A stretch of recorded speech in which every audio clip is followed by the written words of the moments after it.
Hello, person who is on the Patreon, and presumably the person's friend who they roped into watching this with them. Welcome to the Sausage Casserole Hour. My name is Jacob. My name is Toby. And I'm Gemma. We all worked on this movie called Grey Sea, and in a moment we're going to hit play. And you won't have to hit play with us because we own the copyright to this film, so it's video as well as audio. So don't worry that you can't see the movie yet. That's intentional. Exactly. So, we all worked on this movie together. I came up with the story, co-wrote it, directed little bits of it, and edited it. I was first AD during the production. I was producer. I also helped with second unit. I was in it as an extra. I did a few little small bits, but yeah. You also cast it. I also cast it, yes, I did. So all the casting decisions in this movie are your fault, no one else's. They're my fault. And I'm Toby. In case you didn't know, I played some guy in the film called Mark. Small role. He's a small role in the film, got to say. And I was a general, just friend. I guess that's what I also am as well. Toby helped out with the casting and stuff, and helped with the auditions and stuff. Was involved in production when we were pre-production, but obviously once production started, it was an actor role, and we took care of the other stuff. Oh yes. Let's get started. I don't know about you guys, not to brag or anything. I quite like this film. Me too. I do too. Nice film. Yeah, I'm very happy with the way it turned out. It's award-winning. All right, yeah. Audience award as well, so it's the only one that counts. Because really, who cares what a bunch of funny daddies with nice suits think? The unwashed public. That's the people's Yeah. So this very first shot was something I got. So you'll find a lot of my little touches in this movie, despite not actually directing it. It wasn't actually a car wreck. There was a smashed up car on the side of the road that someone had left and teenagers had vandalised. And I just climbed inside and shook the camera around because I realised the close-up of your face, Toby, was not cinematic enough. Oh well. They must have a nice profile. But... Yeah, but it's not. It's not a way to start a picture, though, is it? You need That's something a little bit more dramatic. We did that last January when it was really, really Awful cold shot. outside. Really, really cold. It was snowing. We were slipping about all over the place trying to find this shot. And Guys were laughing. Yeah. But it was worth end it. up going, what about under here? And they were like, perfect. No, I think Tom chose this location. Okay. As best as I recall. Yes. But yeah, that one random shot of your POV of the pier was shot months and months later. Yeah. It just doesn't match at all. But luckily, it's only on for a second. Just realised there was nothing to cut to. Got a little vocal cameo there from Gemma. Yep. So I'm not using my own phone here. I think I recall. No, that's my phone. You're using, Yeah. I don't know why. Oh, it's because we had a dummy phone we needed to smash that looked like my phone. Yes. Yeah. It didn't look like yours. It looked We'll like try mine. and keep So. that in mind. They actually covered that bit up with sand. They have now, yeah. Yeah. It's, Yeah, you can can't no longer go go under under there. there. So we couldn't get the shot identically. Yeah, we couldn't, so we had to cheat it a little bit. There's the seagulls. Yeah, so that's cool. That's kind of I wasn't thinking when I went and got the again. This is some stuff we shot, not in 4K. So a lot of the random little insert shots that don't have any people in them were shot last minute on an entirely different camera on a much lower resolution. Yep. But I just thought it was a nice shot of some seagulls, and then in post I thought about putting your name next to it as a little in joke. People know that you hate seagulls. Yep. I think this is a lovely moment with the soldier because not only is it kind of the spec, it's obviously a memorial. You've got the spectre of death running through this entire movie, but it's also, this person who represents something kind of great and important, which is a soldier, and then your character is kind of a slob, and it's a nice bit of juxtaposition. Absolute slob. Yeah. You could say. I always enjoy this scene. Yeah, the haircut that I have in this was kind of a choice that I made with Tom, because most of my character's stuff is cut actually from the film. Some of it we didn't even shoot, and it's a hard thing as a writer and as an editor when you're also an actor, because sometimes the stuff with your character is not the best stuff, and it's got to go, and so your ego has to kind of go on the back burner, because he's an artist, so all of his rent money comes from art commissions and things. So I wanted a hairstyle that was kind of Quirky. yeah, the kind of guy who you can believe. So, Gemma, do you want to explain that shot, that insert shot? So that shot where it says that Chris is having a party is actually with my phone on the sofa I'm sitting on now in our house, Which is not a leather sofa. which is not a leather sofa, and I got my black leather jacket, draped it over the sofa, and we got Wow. the shot that way. Yeah, because we didn't have access to that leather sofa, but Duct we tape needed. production. Yeah. It's Yeah. still coming through Hmm.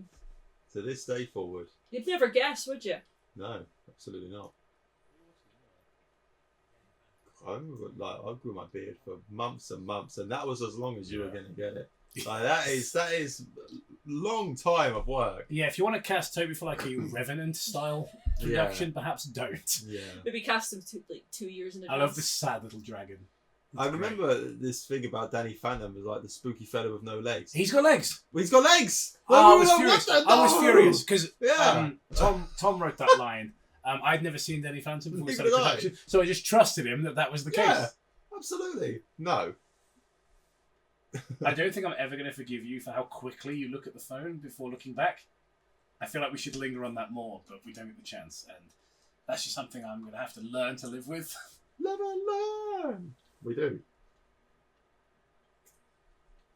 I thought his t-shirt just then said Gracie too.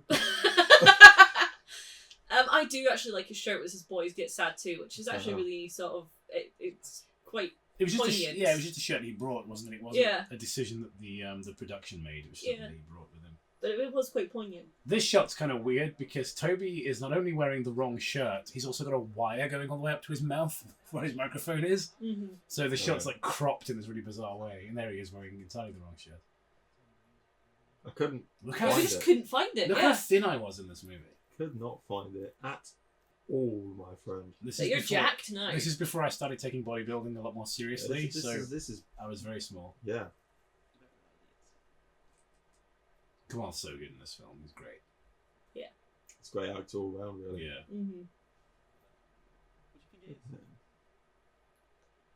Great. I just ghost. Yeah. Ah, yes. The angry delivery of the Cocoa Pop scene. I will always remember it very well. How many times? How many times It was at least 6 or 7 times we did. did I have to... Didn't I throw the Cocoa Pops in the original? Yes, there was a moment as Oh, well God. on this in this shoot where that wide shot of you walking into the kitchen, you pop back out again, Yes. like it was at a popping sharp toe. angle, like that Chris Chris Hansen meme. They're gonna go soggy.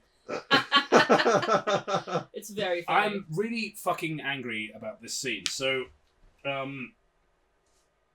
one, obviously, it's disappointing that we don't see the butt. Oh, okay. I've got a flat ass. I'm sorry I don't want to show it off. But the biggest problem was, so Toby's got real scars on his arms, right?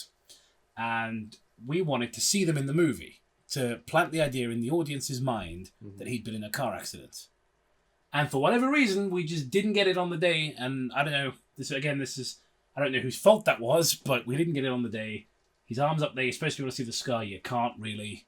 See, and I it know just- it's there because yeah. I know it's there. But it just doesn't read, is the problem. Yeah. So the close-up on the arm doesn't work, and it doesn't really feel like it should be there. And if I still had all the raw footage for this film, and like all the rough cuts and everything, I would probably go back and cut the shower scene, because I don't think it really serves a purpose. I Apart think, from, the naked Toby quote. Yeah, I know that that's something that people really wanted. Yeah.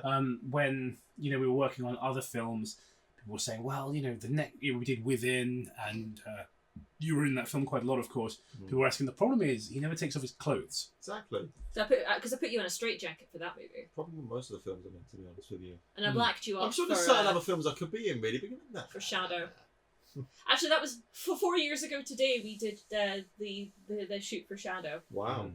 Good timing. 1st of December. Yeah. Is today. Yeah, I don't know what day you're watching this, because I don't know when I can be bothered to make it into a video. Yeah, but today's the throw that 1st out of there, December. that's the 1st of December. Yeah, I like this scene. Obviously just trying to... He's still not willing to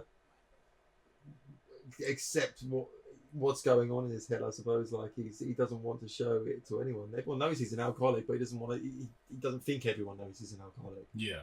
That's why he's trying to hide it. When you say it in the living room, I love the way that you mumble it. So the point where he's like, you could barely understand, but he understands what you're saying. Yeah, it's absolute gibberish. Kind of. So the frozen peas thing is basically a deleted scene. You'll notice that when I was playing with the Skittles, there was a piece of broken glass in there. There was a whole scene we wrote but never shot of me and Toby sorting through this glass, and I was explaining the process of this art piece I was making for a client, which is why in the next scene, Kamal has a dig at me for being bad at accents because we do like a whole German accent thing in that scene. Oh, yeah. So yeah, it just seems weird. Also, This is a great pub. This is our actual local. Yes. Yes, the Ah, Rose. yes. The Rose of England. What a great pub it is. It's a brilliant fantastic. pub. What a great... Please do not go there though, Yeah. Yeah. because if Toby, myself, Gemma are there, we're there to relax. So please don't go there. Yeah.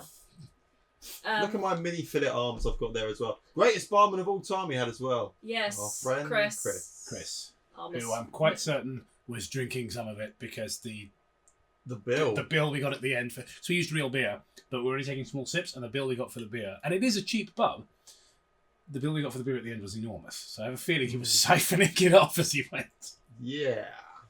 Miss And Chris.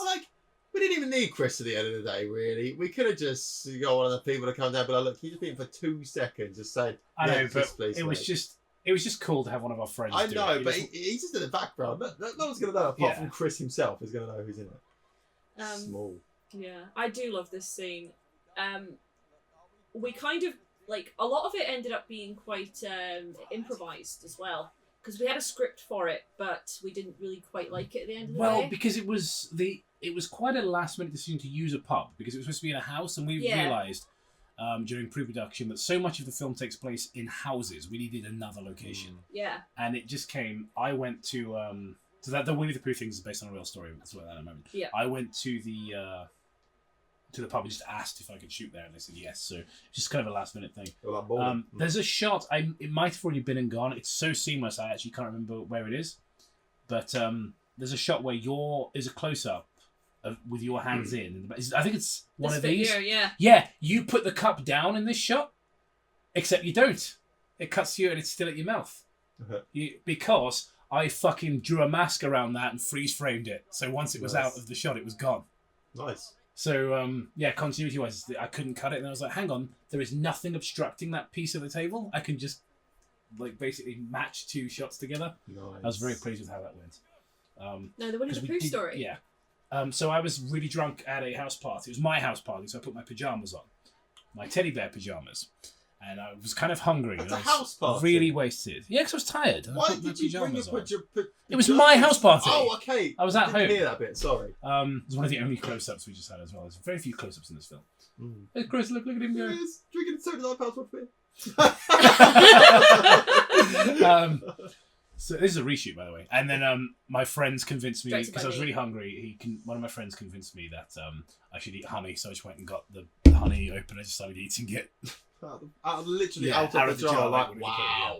It was my idea to make Toby say that line, though. Yeah. So this part, Gemma directed this because we had a bit directed by Tom. We ended up reshooting it because it was just awful. It was daytime, wasn't it? It was day for Gregory Kane's Yeah. in the list. I've just realised that. That's great. It was Sorry. day for night, and you could tell it was day for night. You know what I mean? Yeah. And I'm gonna be a bit mean to you, Toby. Your acting was quite rough as well. Yeah. So It kind of looked like you were turning into a werewolf. yeah, Oh! yeah. For whatever reason, the emotional reaction just didn't work in the scene. So we ended up doing a reshoot, and I gotta say, I'm pretty happy with how the reshoot turned Yeah, out. I'm all happy with that. Yeah. Not the Fuck Skyrim Fuck poster. Real, yeah. It's my This is Skyrim day for poster. night, obviously. This is day for night.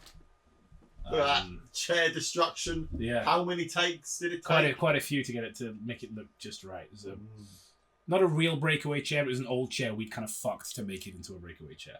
We did. This is me. 'Cause I think you were downstairs for formatting another memory card or something. And I was like, Yeah. oh, Toby, let's try and get a couple more shots for this reshoot. So My hair at this point as well is so much longer than it is for the rest of the film because this was done after everything had been done.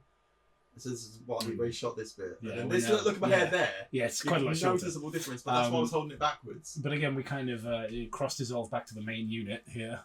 Oh, the And, big man himself. No, this bit This was a Right. nightmare. but this was also one of the funniest things. It was a nightmare because we hadn't oiled the door hinges, Yeah. so they kept creaking. So, Cobe is literally next to Kamal just there, on the floor, face planted down, holding the door open. Literally. But when he says his line, he had to obviously cue like Kamal and Toby in, and the sound guy Ed, bless him, he did so well, but he just corpsed. Yeah, and I went, and just face down to the ground, fully planked. I was like, everything okay, lads? and that was it.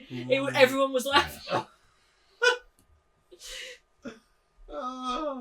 Funny, so this was actually the hardest, with the exception of things that had like continuity problems and stuff. This was the hardest scene to edit because it's kind of like the one quote unquote comedy scene of the film.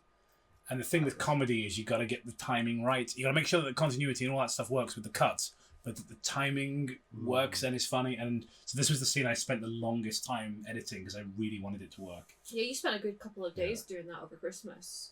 I remember I had to memorise the order and I got the bottles out as well. I was like, because otherwise there's nowhere to save it in the edit if you do it wrong. Oh, right, yeah, that's fine. I'll leave this to you then. I like all this handheld stuff here because there's a lot of like very smooth, shots in this film, but then you got this scene which is quite shaky. I'm very glad I got to choose my outfit for this scene. I love that t-shirt, and I think it works actually for this character as well because he's failing. Yeah, this is someone that's falling and someone reaching to grab them. I think is a cool. I think a lot of the shirts you wore actually really worked because like a lot of it was like kind of like a light blue. And that was the one that was like the darkest one, obviously with the Bioshock Infinite sort of design on it, which really worked. This was the first thing I wrote, by the way, the penguin discussion. Discussion. Really? I didn't even know what to do with it. I wrote it as an independent scene, separate from anything else. Yeah, I remember you did that scene to me in the kitchen. Yeah, I pitched it to you with a real penguin in my hand. I was like, "What do you think of this? Is this funny?" Yeah. Also, it was a different joke every time because I was just reading. It was a real penguin bar, so I just read the joke. So my reaction is real. Yeah. Obviously, I'm in the moment. I'm staying in character, but this is real. Where you see the smirk, because I'm genuinely quite tickled by it. And Kamal, he really sometimes he couldn't. Yeah. He just fucking couldn't. It was so funny. Because it was that line where he goes, he had to like get really close to me and just be like, saying the same thing twice isn't an explanation, and invariably one of the two of us would crack the fuck up every time. There's two hilarious moments here. One where you can see that you can clearly see the cameraman there, see the shadow, and two in the background you shout that we're hanging out at Tom's.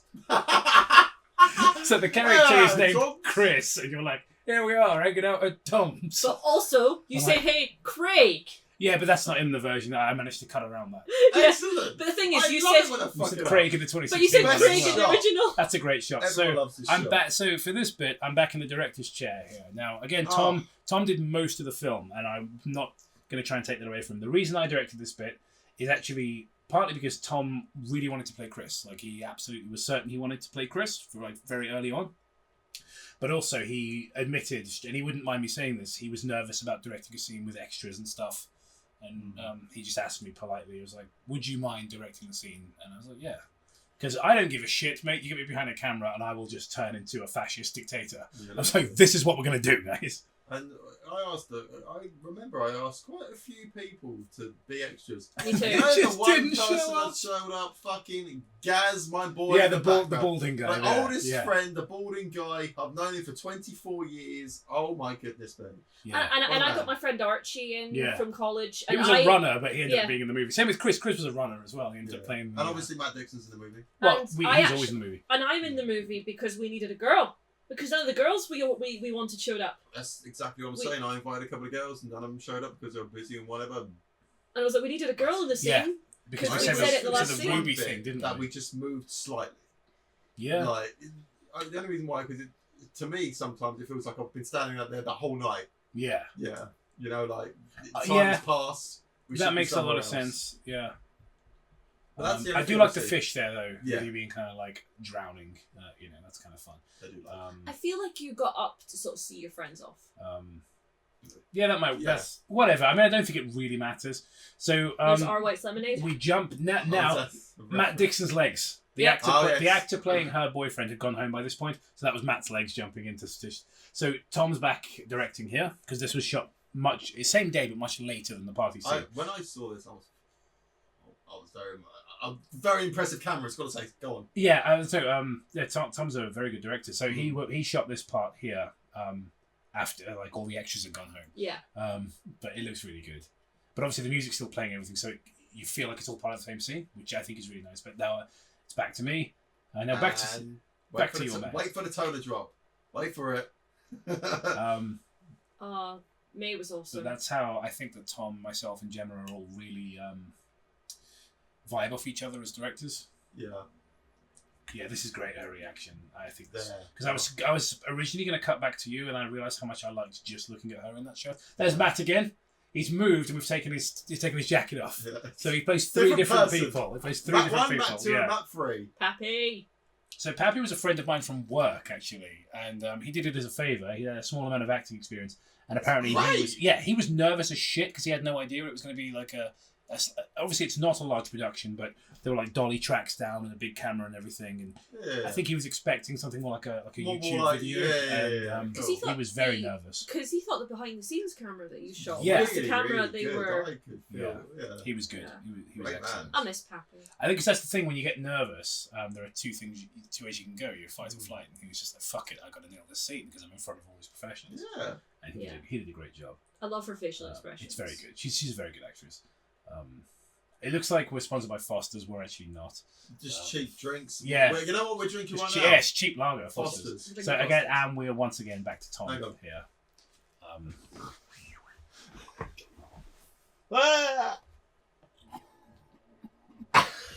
You just pop that in at some point? Yeah. So Toby just took a photo of us all drinking Foster's. I did.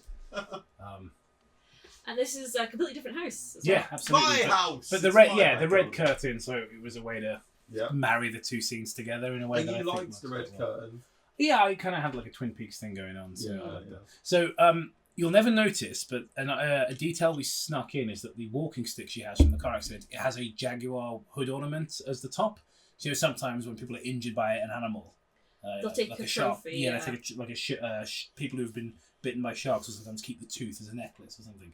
So she's been in a car accident and she has like a hood ornament on her walking stick. Just a fun little detail. So Toby, let's talk about this scene. This is like the big emotional climax of the scene. I'm going to tell us about the scene and how you approached it. Yeah, this was hard. I'm not going to lie. It took me a few attempts to... I've been worrying about it the whole entire time when we were filming because I was like, I've got to do some tears, and I really, really find it difficult to cry. On There's one down your big ass nose, look. I know, but that was, I think I had some help with a bit of Vicks Vapor. Maybe I don't remember if it did actually or not. But I always just had to be in a very dark place there when you're sitting outside. It helped that it was so fucking cold. I was just like, I just want to get this scene. At one point, I was just thinking, just want to get this scene done. I am cold, I am exhausted. Yeah. It's probably not the 21st night of September. I'm not going to remember this night.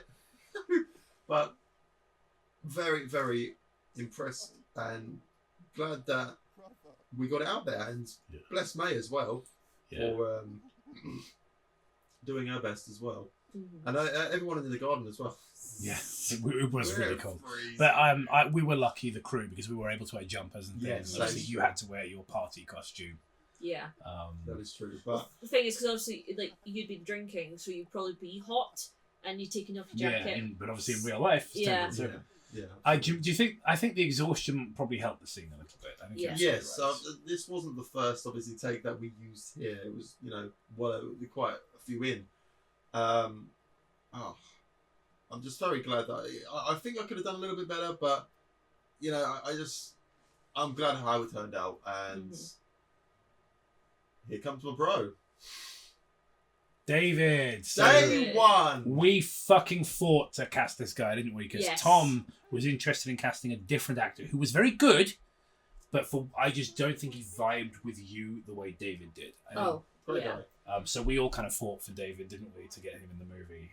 One thing that is an addition by me, which I really liked, was I got David to sit on the counter because I thought it would make him look really cheeky. Yes, and it really works. Yeah. And it's not a clever cut or anything that he's not there and the door opens that he's there. He was literally laying down on the floor out of frame. And he jumped up. And then you open and he had a few seconds to jump up and get on the counter. That took a few takes as well. About when we first come into this scene is how you can see how blue both of our eyes. I'm pretty sure that's very intentional. You must have turned. I fell in love with David as soon as I saw him get cut. Like as soon as we did his audition, and we were just like, Tom, come on. Yeah. What are you not seeing, man? But They I look mean, alike. I think once we actually got shooting, Tom again was like, yeah, we made the right choice. Obviously, I did with color grading. I wanted to make sure that the blue eyes really stood out on both of you. White Dragon.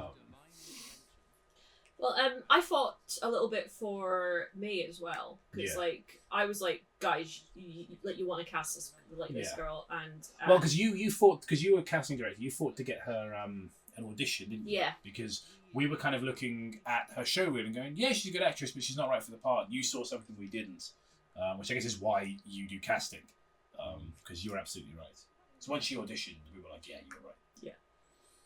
Because So she Emma- auditioned opposite Toby, and it was just like, yeah. it was like Emma auditioned for Helen, but we thought she was better for Emma as Was well. it intentional that we filmed this during the first day of shooting? And It the only was- reason why for that is because I look very fresh. Yeah. I think, to be honest with you, mate, it was just convenience. I think it worked because I look very fresh in this scene compared to anything else in this film. I look the freshest, apart from maybe right at the end, but I look quite fresh here. It works for the dream sequence It does. because you Yeah. try and apart from your hair, you try and look your best. Yeah. What Like I you imagine yourself looking your best. What I think Tom does so well in this scene as a director, so we're talking a lot about what makes the acting good in this film, but what I think Tom does so well here as a director, and yes, we are just filleting our own movie here, Yes. fuck you. We assume you like it as well, because you're watching it on We'll be 20 minutes in, Patreon, is that the camera's gotten closer and closer as you two have talked more and more about your feelings, and you've stopped cracking. The camera's quite wide at the start of the scene, Yeah. and when you've stopped cracking jokes and started actually talking about your feelings, the camera's like, so it's like you're getting closer, which I really like. I do too. And it's a subtle thing, like it's not exactly like genius piece of direction, like wow, no one would ever think of that, but it's just a lovely, in a something like this, I think with those kind of directorial choices, less is more. You just do something subtle and genuine. This is a lovely shot. Yeah.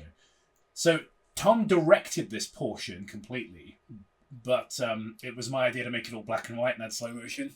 Yeah, it was like, And it was just something like I just had to kind of trust my gut. And Tom's such a collaborative director that when I sent the footage over to him, black and white and slow motion, he was like, "This is great. You should keep it like this." well, the thing is, like, So I showed it to you, didn't I? Yeah, you showed it to me, and I was like, "Oh my god, this is amazing! We must do this." And I was just like, "I really hope that we're not the David Lynch's to Yeah. Tom's Mark Frost right here." But you absolutely were, as second unit director, you were kind of the my go-between before sending this over to Tom. I was like, "Is this insanely self-indulgent, or does it work?" I was like, "I think it really works." Yeah, and like the crossfades and stuff. So I'm a big cross dissolve kind of guy anyway. So What I like as well is that because of the height difference, right? It makes it look like you're just bobbing above the sea, whereas he's already under, and it just kind of works to the fact that there's too late for him, but it's not too late for you. Whilst like I really like that. Just even if it was accidental, you know, behind the camera. I really love it. Black and white, certainly. It couldn't be any other way, really. Yeah. The dream sequence. It really couldn't. I mean, did you try any other colour grades with this at all? no, not Black and really. white, Yeah, absolutely. I went to black and white because I think I'd been watching the third season of Twin Peaks, which has like black and white sections, and I was like, this is really cool. That really shows off the Bioshock shot there. Yeah. See, that's two really good shots of the back of my head. Like, that's amazing. How can you do that in one movie? Yeah. And this dude as well, he just He just went, went he's right straight into to the sea. He water, went, right, that's straight. it. Yeah. I'm off. I love Hey, this you went in. shot. Yeah, that's a really nice tracking shot there. I think we haven't really talked about Elliot, but he's a really good cinematographer. He is. And he did a really nice job. There's some more movie magic coming up here where I basically had to blur and like crop out parts of the TV. Basically, you can see the boom mic moving, but except you can't in the finished product because I fucked with the shot so much. So you can see a stationary boom mic there. It just looks like a piece of equipment hanging, like a lampshade or something.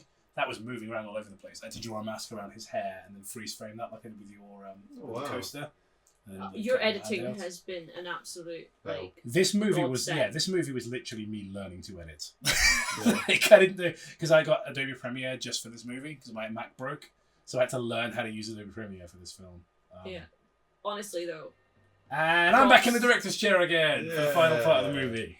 props to you, though. Yeah, bro. this is like old footage. What's cool is that it's in a different resolution, slightly different aspect ratio.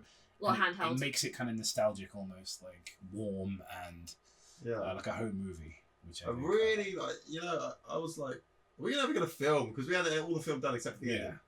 And I was like, we're never going to film the ending. And James went, what about if we use the original? Yeah, if we use the old footage. Perfect. And I looked at it and I was like, this like archive footage basically looks so good. It's recycling. You know, it's eco-friendly filmmaking. Basically. It is. Yeah. That's So a brilliant for it. shot. Yeah. Love that shot. And You're wearing my dad's jacket. Yeah, and because you're obviously this is a couple of years early because it's 2016 versus 2019. I look even fresher. Yeah, so you look at baby Toby. because you're supposed to look healthy. Sorry, yeah. baby Mark. Because you're obviously in this scene you're meant to look like you've been to rehab and stuff. So it Do I works drive? because No, I do you're not. yeah, it works because you're healthier. Like Now- 'cause it's footage of you slightly younger, you look more fresh faced and healthy. Whose idea was it to come up for pouring one out for the homies with a probiotic yogurt? I think it was Cobe's idea. Yes, it was. Yeah, it was mine. But it was your idea to act as though you were going to drink it first and then make a last minute decision to pour it out. Yeah. Originally, you were always going to pour it out like a beer, but you changed it in the performance, and I think that really works. It works well because it's like no. And here I'm comes sorry. the only shot in the whole film shot in an anamorphic lens, and it's the final shot of the picture. Whoa, there it is. Gorgeous. I wish we'd shot more on that lens, but it's fucking hard to stabilize and work with. Yeah. In fact, that shot was on a tripod and we had it to shaking in post, and you could probably tell. Yeah.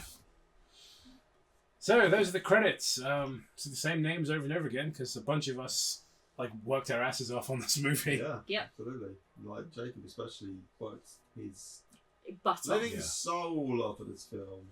Yeah, it I was, would say- and I really like working for Tom because he really let me express myself on this movie. A lot of directors, it's all their vision, and as a producer and editor or whatever, you don't get a lot of a say. But he's a very collaborative guy, and I got to really put my stamp on this movie. Yeah. and here's you guys. Well, Yes. some of you guys. Yeah, look at these people. They're really awesome online donors. Schlongson Yeah, didn't you love having to put that It's in? great. Well, because this played to thousands of fucking people at the film festival. Yeah. And they all saw the words Schlongson Schlongson McJohnson. Now, I'm not saying that that's what made them vote for this film, for the But- Audience Choice Award, but it definitely helped. Yes, absolutely. Yeah. I think it might have swayed a few people. Yeah. So yeah, let's talk a little bit about the festival before we give our final thoughts on the film. So yeah, the movie went off to basically little fanfare. It was it got accepted. Was automatically, by being a local film, nominated for best local film. It didn't win. No. Didn't win anything from the jury, and that was that. We thought, okay, cool. And then a couple of weeks after the festival, after I'd sort of forgotten about it, we got a notification that it had won the best short film Audience Choice Award. She voted for by the audience. Now we didn't know audience voting was happening No. at the we festival, didn't, no. which meant that we didn't ask anyone to vote. So we were literally just Um, doing a live stream, just me and you. We were just doing something shit. Yeah, we Harry were Potter. I think we were making fun of some crappy game, and we got the text through, and I was like, "You'll never believe what we just won," and it was like. And it was the fact that it wasn't just best local film; it was Best best short film out It of the. beat around 84 other short films, I think. Yeah. So we're very, very proud of it. Yeah. So let's reflect on the movie. Obviously, it came out much earlier this year in the summer. It's now the winter, and we shot most of it in 2019. Yeah. It's been a while since we were working on it. Yeah, it was like an age ago now. But yeah, I guess I'm already talking, so I'll go first. I'm really happy with it. I think, obviously, it's not Shakespeare, but I think it's quite good. I'm very pleased with how it turned out. I was able to basically Frankenstein a performance from Toby that makes him seem, at the very least, competent as an actor, Thank you very much. which, was it probably my biggest challenge. As Are you always this much of an arsehole? Oh my goodness me. This is just, I've got this performance out of him because it's so hard, these actors I have to deal with, darling. So hard. Yeah, it's hard The work. directors I have to put with as well, honestly. Yeah. It's something else. Mate, sitting on That my was the worst. drinking coffee at my computer is extremely difficult. Okay, Yes. while I press render, it's very very 9 difficult. hours. Yeah. So yeah. So obviously you did a little bit of directing, some reshoots and stuff, and yeah, we all worked pretty hard. What did you think? What do you think of the movie? Are you happy with it? Are you disappointed with it? I'm happy with the movie. I'm really proud of it. I feel like I've got a little bit of myself in there. It's We have both your face and voice. exactly Yeah. a lot of myself in there. Yeah. you can almost see my whole body at one point. Yeah. Which really works. That's a bit Yeah. We see more of Toby's, to be honest. Yeah, but I'm fully clothed, so it's fine. Yeah. But like, I had so much fun on set. I loved being first AD. That was a really, really great job for my kind of brain. Yeah. And I was I had so much fun sort of with that sort of job, making sure everyone was all right, and also making sure everything ran on time, which it did. Not to blow my own horn, but no, I'm really proud of the movie. I'm proud of everyone that worked on it. I had such a great time with the cast and the crew, and I'm basically just can't wait for the next one, really, because the feeling of being back on a movie set is like no other, really. I love it. It's very different It's to very anything nice. else. Yeah, Mm-hmm. there's an adage amongst filmmakers and actors, which is that the worst day on a movie set is better than the best day anywhere else. Yeah. I think there's some truth to that. It's a little hyperbolic, but there's some truth to that. That is true. So I am very proud of the movie. I'm so honestly, I don't know how you guys have done it, like sitting there with editing and stuff. I'm just gonna go on a tangent for a minute. So the character Mark himself, it's a hard character to get into. I mean, it's darkness basically. It's like it's just a horrible sort of place you got to put yourself into mentally. And people might think, you're just acting along with your mates. Really, at the end of the day, it can't be that easy. You know, if you're going to get the performance actually on the screen, you need to put some sort of effort into it and actually get into the character's mind. It's hard, you know, and it's very good. I think we did very, very well. I agree. Portraying Yeah. exactly the pain inside of him and getting it all on screen, really. I think part of the reason it was so important to have fun and treat this like a fun experience and a fun project Because of how dark it was. Yeah, it was the darkness of the material. Because I think we wouldn't have had fun shooting if we'd have treated it super serious. We had to be cracking jokes between takes and being silly because it was such dark and dismal material. Obviously, it's got like moments and a happy ending, but yeah, you're absolutely right. It's quite dark. And I think I love to make fun of you and stuff, but I think you did a good job, Toby. And I guess obviously, if you I imagine you've read the comments. I've read a few. I'll go through every hour. Yeah, so every hour. Yeah. So I got to ask because I'm interested to know, how do you feel as the leading man, the main actor in the film? Obviously, you are held together by an excellent ensemble cast and an excellent editor part as well, of which who didn't kill me in the edit. Yeah. Some people can destroy actors. You can kill an actor in the edit, but I was lucky with the stuff you gave me. But how do you feel reading the comments? Because a lot of people talk about your acting in the comments. It's a big absolutely blown away. I mean, it's something else when a stranger essentially says that you're good at acting, because it's all well and good, your friends saying it, because that's fine. The first time you say, I'm like, really? Fair enough. Second time, after a while, it's sort of, when it's a new person, it's like, really? And if it's someone obviously of higher caliber, I'm like, You tend to listen to strangers more so than the people that you're around, because it's like, are you just blowing smoke up my ass? Yeah, well, I suppose, if your friends might just be more inclined to say, oh yeah, that was really good, absolutely, because they don't want to offend you. But if a stranger says it, well, they ain't your friend, are they, at the end of the day? Yeah, but they have no reason to tell you it was good. It makes me want to do more. I also was an extra recently in a Danny Boyle feature. I'm just going to throw that out there. And the casting director and the guy who wrote it all picked me out of everyone in the bloody. There was 140 people lined up, and they picked me to do some acids dance or whatever. And that's So I'm going to pursue it some way. There's something I'm doing right, I believe, but I have confidence. It's just getting in the right limelight, really. It's difficult, especially when you're from, a more deprived part of the country, and we're outside of London, and we don't really know anyone in the industry and stuff like that. It's tough. It's a tough hustle. Speaking of, though, I feel extremely lucky to have such talented friends of you guys, as not many people who are, not many people who are getting into acting can say that they've been the main in a short film. Exactly. So I think we're as a team, I think we work well together. Yeah, I think We've got a lovely little collaboration going on. Those of you who are in the Discord will already know that we are working on another picture which will be not to do with Gracie. It'll be an entirely separate story. Mm-hmm. We will find something for you to do on that as well. Yeah. Ooh, you know. Yeah, of course, Toby. You know. No, I'm excited. Yeah, I'll tell you a bit about it. But yeah, we'll talk about that when we've wrapped up, because you folks don't get to hear that just yet. No. You'll need to wait, but you will hear probably about it first, since you are the Patreons. But thank you all so much for tuning in. Yes. I hope you found this to be a fun video, and I hope it wasn't too dry for you. Obviously not too many jokes, because we're just having a good time and talking about a film we're all proud of, and a film that you guys all seem to really like. You know, it's had like, you know, the 4,000 of you on YouTube, plus the people at the festival that saw it as well, and it's had a resoundingly positive reaction, which has spurred me on to want to make another picture. Same here, honestly. Yeah, absolutely. And I can't wait to get back on the saddle again. But this has been great to record and sort of reminisce again. In 2019. Wow. Yeah, it's well, I think we all kind of needed this more than the viewers needed it to put the wind back in our sails to get on with the next picture. But thank you all so much. Thank you all for your continued support. Yeah. We really do appreciate those donations.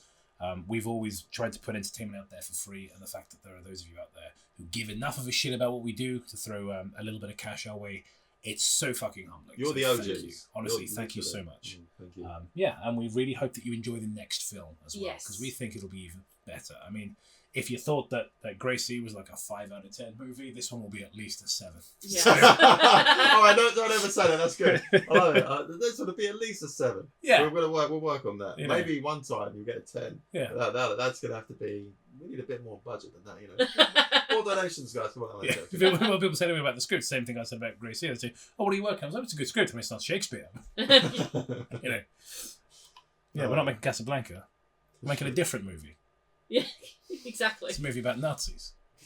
We're making a different movie. Which is not about Nazis. Good night, everyone.